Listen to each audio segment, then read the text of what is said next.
चला तर विद्यार्थी मित्रांनो, आज आपण सिंपल टेन्समध्ये सिंपल प्रेझेंट टेन्स यामधील वाक्य पाहूया. तर एखाद्या सर्वसामान्य सत्य, एखाद्याची वर्तमान काळातील सवय किंवा नेहमी होणारी क्रिया व्यक्त करण्यासाठी साधा वर्तमान काळ वापरला जातो. म्हणजे साध्या वर्तमान काळातील वाक्यरचना वापरली जाते. यामध्ये मराठीतील वाक्याच्या म्हणजे क्रियापदाच्या शेवटी जर तो, ते, त, ता, तन, तोस, तेस यापैकी कोणतेही अक्षर असल्यास वाक्य साध्या वर्तमान काळाचं असतं.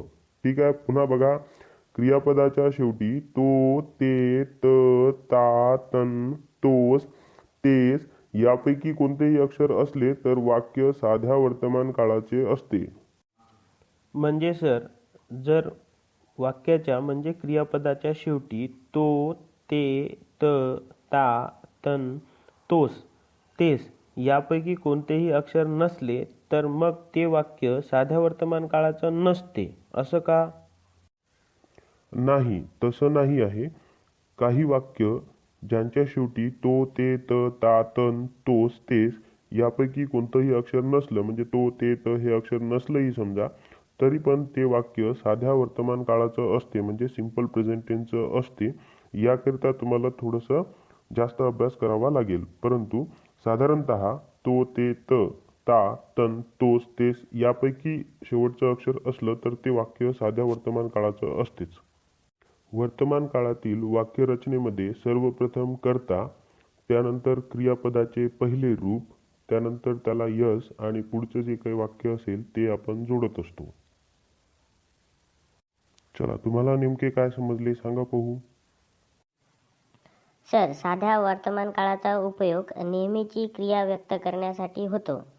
मराठी वाक्याची ओळख करता वेळेस शेवटी तो, ते, त, ता, तोस, त या शब्दांचा वापर असल्यास ते वाक्य साध्या वर्तमान काळाचं असते.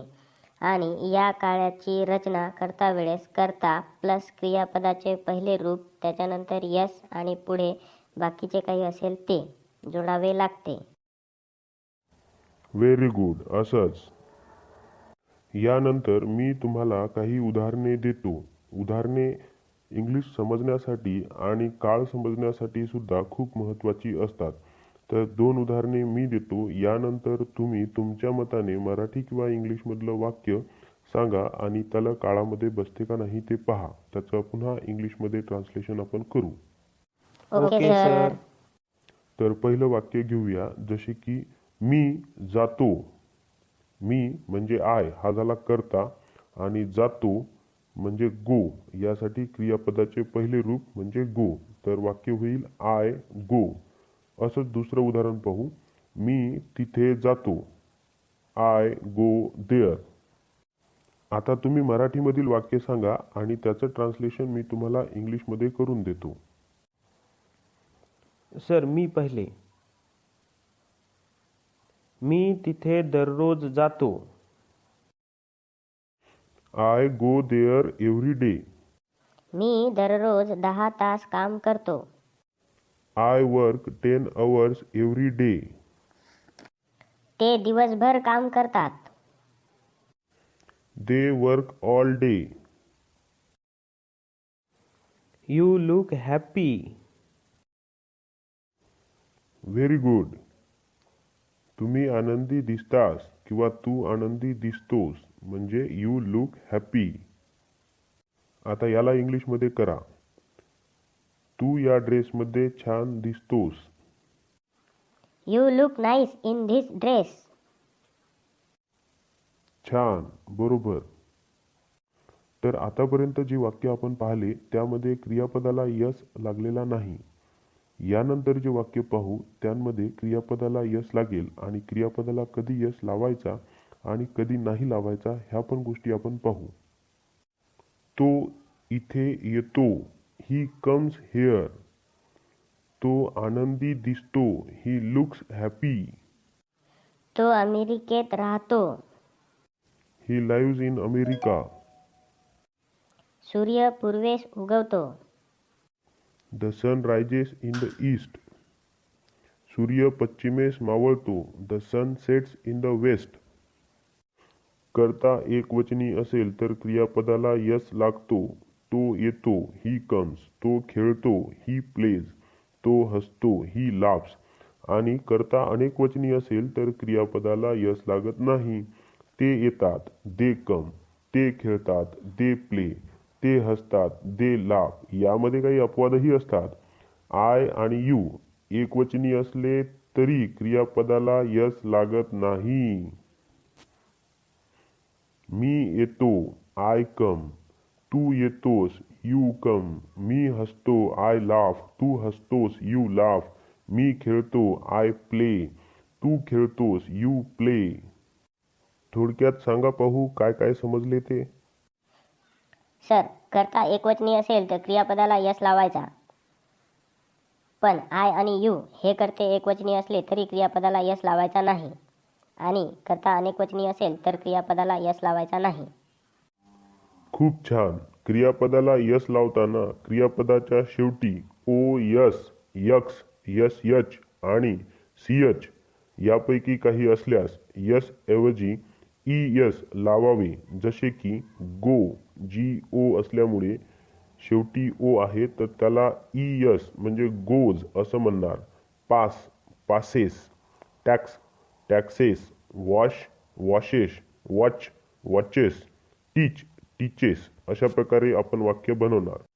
आणि पुन्हा क्रियापदाच्या शेवटी वाय असल्यास वायचे आय करून ईएस लावावे. जसे की ट्रायचं ट्राईज, स्टडीचं स्टडीज.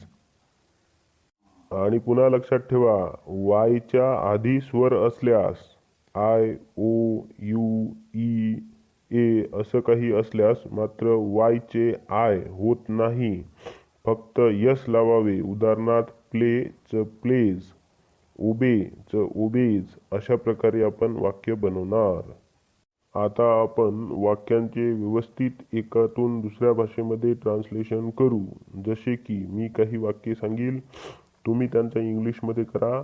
तुम्ही काही वाक्य सांगा, मी त्याचं इंग्लिशमध्ये करतो किंवा ज्याला जसं जमल तशी तशी आपण प्रॅक्टिस करू. तर पहिले वाक्य मी सांगतो. कुत्रे भुंकतात. Dogs bark. कुत्रा भुंकतो. A dog barks. सूर्य चमकतो. The sun shines. तारे चमकतात. The stars twinkle. मला वाटतं, आय थिंक. तुला वाटतं, तुम्हाला वाटतं, यू थिंक. त्याला वाटतं, ही थिंक. त्यांना वाटतं, दे थिंक. मी खोटे बोलतो. I lie. I admit my mistake. मी माझी चूक मान्य करतो. I go to school by cycle. मी शाळेत सायकलने जातो. खूप छान. तुम्हाला तर मस्त जमत आहे. I go to an English class every day. मी दररोज एका इंग्रजीच्या क्लासला जातो. पक्षी घरटी बांधतात. Birds build nest. कावळे कावकाव करतात. Crows caw. या झाडांना हिवाळ्यात फुले येतात. These plants flower in winter. आमचं दुकान रात्री 9 वाजता बंद होतं. याला कसं बोलायचं sir? Our shop shuts at 9 p.m. He speaks fluent English. तो स्पष्ट इंग्लिश बोलतो. स्पष्ट नाही, तो अस्खलित इंग्लिश बोलतो. आता मी इंग्लिशमध्ये वाक्य सांगतो, तुम्ही त्याला मराठीमध्ये ट्रान्सलेट करा. Okay sir. My grandmother सकाळी gets 4 up वाजता at 4 in the morning. Every morning. She looks like her mother. Sir, तुम्ही पाहिलंय तिच्या आईला? वाक्याचं ट्रान्सलेशन करा फक्त. ती तिच्या आईसारखीच दिसते. मुंबईला जाणारी बस रात्री 9 वाजता सुटते. The bus for Mumbai leaves at 9 p.m. काही उभयान्वी अव्यय जसे की when, until, as soon as, after, before यानंतर साधा भविष्यकाळ दर्शवण्यासाठी साधा वर्तमान काळ वापरला जातो.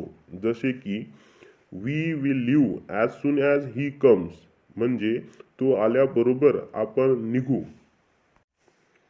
I will tell him about this when he ask तो विचारेल तेव्हा मी त्याला याबद्दल सांगेल. तुम्हाला काही डाऊट आहे का? सर, मग या वाक्याला कसं सांगू? मी येईल तोपर्यंत वाट पहा. वेट अंटिल आय कम. बस येईपर्यंत मी तुझ्यासोबत थांबेल. याला कसं बोलायचं सर? सिंपल आहे. I will stay with you till the bus comes. खूप छान. तुमचा सराव खूप चांगला झाल्यासारखा वाटतोय. पुन्हा पुन्हा याच गोष्टींना प्रॅक्टिसमध्ये घ्या आणि सोप्या पद्धती हसत खेळत इंग्लिश शिका. Okay students, today we have learned about simple present tense. Please be with us. Subscribe to the channel and watch the videos to learn more and more with fun. Thank you very much.